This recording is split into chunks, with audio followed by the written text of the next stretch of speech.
Hello learners, BSTC teaching aptitude की class 3 में आपका स्वागत है। शुरुआत करते हैं बिना समय को गंवाएं 41वें क्वेश्चन से। क्वेश्चन है, विषयों के चयन के लिए आवश्यक है विद्वता की, शैक्षिक निर्देशन की, व्यावसायिक निर्देशन की, छात्रों की इच्छा की। क्वेश्चन कहना चाहता है कि विषयों का जब हम चयन करते हैं, जब कोई स्टूडेंट किसी विषय का चयन करता है, सब्जेक्ट को चूज करता है, तो उसके लिए क्या आवश्यकता है। उसका विद्वान होना आवश्यक है, उसे शैक्षिक निर्देशन की आवश्यकता है, या उसे व्यावसायिक निर्देशन की, यानी कि बताया जाए कि किस सब्जेक्ट में क्या व्यवसाय आप अचीव कर सकते हो, या सिर्फ छात्रों की इच्छा पर ही छोड़ दिया जाए कि जो आपकी इच्छा वो सब्जेक्ट ले लीजिए आप। तो इसमें सही ऑप्शन होगा शैक्षिक निर्देशन की, क्योंकि यदि स्टूडेंट के पास सही शैक्षिक निर्देशन होगा तो वह अपने लिए एक अच्छे सब्जेक्ट का चुनाव कर पाएगा जिसमें उसकी इच्छा भी हो और उसका करियर भी हो। नेक्स्ट क्वेश्चन है, अध्यापक को देश विदेश की घटनाओं की अच्छी जानकारी प्राप्त होती है इतिहास की पुस्तकों से, समाचार पत्रों से, रेडियो समाचार से, या विश्व भ्रमण से। तो देश विदेश की घटनाएं की जानकारी हमें समाचार पत्रों से भी होती है और रेडियो समाचार से भी होती है, किंतु जो टीचर होते हैं वो समाचार पत्र, मैगज़ीन वगैरह को ज़्यादा इम्पोर्टेंस देते हैं टीवी और रेडियो के बजाय। तो इसमें रेडियो भी सही हो सकता है, लेकिन समाचार पत्र है वो सर्वोत्तम है, आपको 3 नंबर दिलाने वाला बेस्ट ऑप्शन है।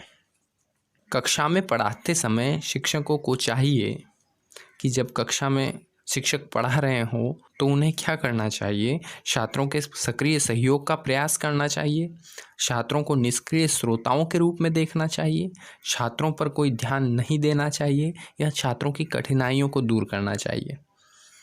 तो ऑफ कोर्स उनकी कठिनाइयों को भी दूर करना चाहिए। छात्रों पर कोई ध्यान न दें तो ध्यान तो देना चाहिए, तो थर्ड वाला तो होगा ही नहीं। छात्रों को निष्क्रिय श्रोताओं के रूप में रखें तो ये भी अच्छा नहीं होगा कि आप सिर्फ उनको श्रोता ही बना कर रखें, उनसे कोई पूछताछ न करें।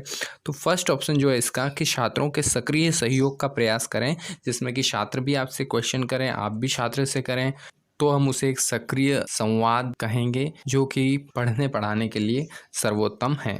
तो फर्स्ट इसका बिल्कुल राइट हो जाएगा। नेक्स्ट क्वेश्चन है, कक्षा में छात्रों को प्रेरित करने के लिए शिक्षकों को चाहिए। क्वेश्चन कह रहा है कि कक्षा में छात्रों को शिक्षक किस प्रकार प्रेरित कर सकते हैं। हमेशा अपने छात्रों की सराहना करें कि हमेशा उनकी तारीफ करते रहें, हमेशा अपने छात्रों की आलोचना करें कि हमेशा उनकी निंदा करते रहें, विवेक से प्रशंसा और आलोचना का उपयोग करें, या वो यह कर सकते हैं कि अपने बुद्धिमत्ता से कि यहाँ पर छात्रों की तारीफ करना चाहिए और यहाँ पर स्टूडेंट के गलत काम की निंदा भी होनी चाहिए। तो ये ऑप्शन मेरे को बहुत अच्छा लग रहा है। नेक्स्ट ऑप्शन है, ऐसी टिप्पणियाँ दे जो न ही सराहना हो और न ही आलोचनाएं इंगित करे। तो ये भी बिल्कुल ठीक नहीं लग रहा है। तीसरा ऑप्शन इसका सर्वोत्तम है और आपको 3 नंबर दिलाने वाला है। नेक्स्ट क्वेश्चन है, कक्षा में पढ़ाने के दौरान एक छात्र प्रश्न पूछता है, शिक्षक को चाहिए उसे तत्काल सही जवाब दे। क्वेश्चन कहना चाहता है कि जब कक्षा में कोई टीचर पढ़ा रहा हो तो जब उससे क्वेश्चन कोई छात्र करता है तो शिक्षक को क्या करना चाहिए। उसे तत्काल ही उसका जवाब दे देना चाहिए, बिल्कुल दे देना चाहिए, छात्र को उत्तर के लिए कालांश के बाद, कालांश मतलब कुछ टाइम के बाद आने के लिए कहें, कुछ परिस्थितियों में कह सकते हैं, लेकिन यदि आपको वो उत्तर आता है तो आपको उसे तत्काल सही जवाब दे देना चाहिए। कोई ध्यान न दें और अपने शिक्षण को जारी रखें, तो ये तो होगा ही नहीं कि कोई स्टूडेंट आपको क्वेश्चन पूछे और आप कोई ध्यान न दें। उसे डांटें और उसे कहें शिक्षण में बाधा उत्पन्न न करें, तो ये तो आपको बिल्कुल 0 नंबर दिलाए। एक तो कोई स्टूडेंट आपसे क्वेश्चन कर रहा है और ऊपर से आप उसे डांट रहे हैं, तो फर्स्ट वाला उसका बिल्कुल सही रहेगा कि उसे तत्काल सही जवाब दे देना चाहिए। नेक्स्ट क्वेश्चन है, कक्षा में शिक्षक की मूल जिम्मेदारी है। क्वेश्चन कह रहा है कि कक्षा में शिक्षक की क्या जिम्मेदारी होनी चाहिए। कक्षा में अधिगम को बढ़ाना। अब यहाँ अधिगम शब्द का अर्थ जानना हमारे लिए बहुत ज़रूरी है। अधिगम का मतलब होता है लर्निंग, सीखना।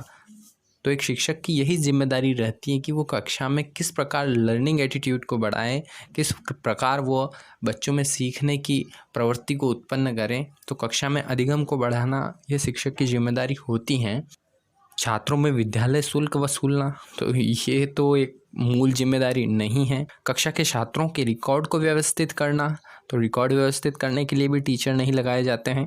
ट्यूशन वाले छात्रों को अधिक महत्व देना, अब ट्यूशन वाले छात्रों को अधिक महत्व देना और कक्ष में छात्रों को महत्व न देना, इसके तो आपको कौन नंबर देगा। तो सबसे बड़ा ऑप्शन है कक्षा में अधिगम को बढ़ाना, लर्निंग को बढ़ाना, ये शिक्षक की मूल जिम्मेदारी है। नेक्स्ट क्वेश्चन है, एक कक्षा शिक्षक को अपने छात्रों के साथ व्यवहार करने की उम्मीद है। क्वेश्चन कहना चाहता है कि कक्षा शिक्षक, एक क्लास टीचर अपने छात्रों के साथ किस प्रकार का व्यवहार करे। बुद्धिमान छात्रों के साथ अधिक प्यार, जी ऐसा बिल्कुल नहीं करना चाहिए उसे, सभी के लिए बराबर का प्यार होना चाहिए। गरीब छात्रों के प्रति अलगाव, नहीं, गरीबों के प्रति भी लगाव होना चाहिए। सभी छात्रों के साथ समान व्यवहार, बिल्कुल अच्छा है कि आप सभी छात्रों के साथ समान व्यवहार कर रहे हैं।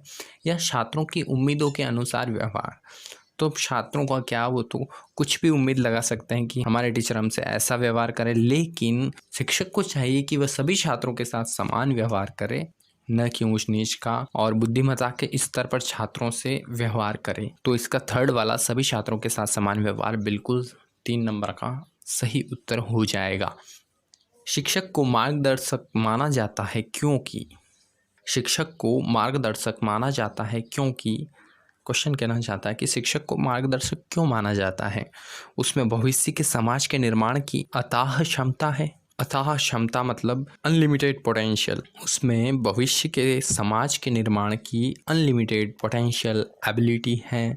जी हाँ, बिल्कुल, शिक्षक जो हैं वह हमारे भावी भविष्य का निर्माण करते हैं, भावी समाज का निर्माण करते हैं, इसलिए शिक्षक को मार्गदर्शक माना जाता है। नेक्स्ट ऑप्शन है, वह सामाजिक विश्वास का प्रतीक है। हाँ, होते हैं सामाजिक विश्वास का प्रतीक।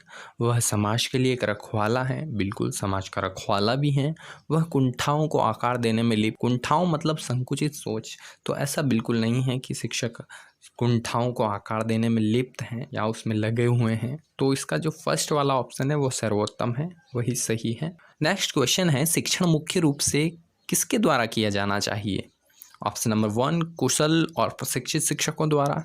कुशल मतलब उस काम में जो माहिर हो, जिसमें मास्टरी हासिल हो उनको, और प्रशिक्षित मतलब वेल ट्रेंड, जिसने ट्रेनिंग ली हो। तो ऐसे शिक्षकों के द्वारा शिक्षण यानी छात्रों को पढ़ाना चाहिए ऐसे शिक्षक। जी हाँ, बिल्कुल, छात्रों को बिल्कुल कुशल और प्रशिक्षित शिक्षकों द्वारा शिक्षण करवाना चाहिए। अप्रशिक्षित व्यक्तियों द्वारा तो बिल्कुल नहीं करवाना चाहिए। अनुभवी शिक्षकों द्वारा बिल्कुल आप करवा सकते हो, अनुभवी शिक्षकों द्वारा, लेकिन फर्स्ट वाला ऑप्शन इससे भी बढ़िया है। युवा प्रतिभाशाली व्यक्तियों द्वारा बिल्कुल आप युवा प्रतिभाशाली व्यक्तियों से भी करवा सकते हो, किंतु यदि वह कुशल और प्रशिक्षित नहीं है तो क्या फ़ायदा, इसलिए फर्स्ट ऑप्शन इन सभी का सार रहेगा। नेक्स्ट क्वेश्चन है, एक शिक्षक के रूप में छात्रों में मानव गुणों को विकसित करने के लिए आप क्या करेंगे। क्वेश्चन कहना चाहता है कि आप एक टीचर हैं और आप एक टीचर होते हुए मानव गुणों को किस प्रकार विकसित कर सकते हैं। आप कुछ भी गलत नहीं करेंगे ताकि बच्चे को गलत संदेश न जाए, यह भी बहुत अच्छा ऑप्शन है कि आप कुछ गलत करें ही नहीं ताकि बच्चों को गलत संदेश ही न जाए। सेकंड ऑप्शन है, आप उन सभी गुणों को प्रतिबिंबित करेंगे। प्रतिबिंबित मतलब छायांकित, हाईलाइट, आप उन सभी गुणों को हाईलाइट करेंगे जिन्हें आप आत्मसात करवाना चाहते हैं। आत्मसात मतलब छात्रों को सिखाना चाहते हैं। आप उन सभी गुणों को हाईलाइट करेंगे जो आप छात्रों को आत्मसात या सिखाना चाहते हैं। तो this one is the also good option. Next option is, आप उन्हें लगातार बताएंगे और उन्हें समझाएंगे, यह भी अच्छा है। और फोर्थ वन है, आप वर्तमान संदर्भ के अनुरूप बच्चों में बदलाव लाएंगे। तो इसमें सबसे बढ़िया जो लग रहा है वो मुझे फर्स्ट वाला लग रहा है कि आप कुछ भी ऐसा करेंगे ही नहीं जिससे कि छात्रों को गलत संदेश जाए, तो छात्र ऑटोमेटिक आपको देख के अपने गुणों को विकसित करने की भावनाएं जागृत होगी उनमें, और यही ऑप्शन बिल्कुल सही होगा। और इसी क्वेश्चन के साथ 2018 का क्वेश्चन पेपर हो जाता है अपना पूरा। और अभी तक इस सब्जेक्ट से आपका कोई डाउट या क्वेश्चन हो तो कमेंट बॉक्स में आप ज़रूर मुझसे पूछें, हम आपके डाउट क्लियर करेंगे। चैनल को सब्सक्राइब और लाइक करने के लिए आपका धन्यवाद। जय हिंद साथियों।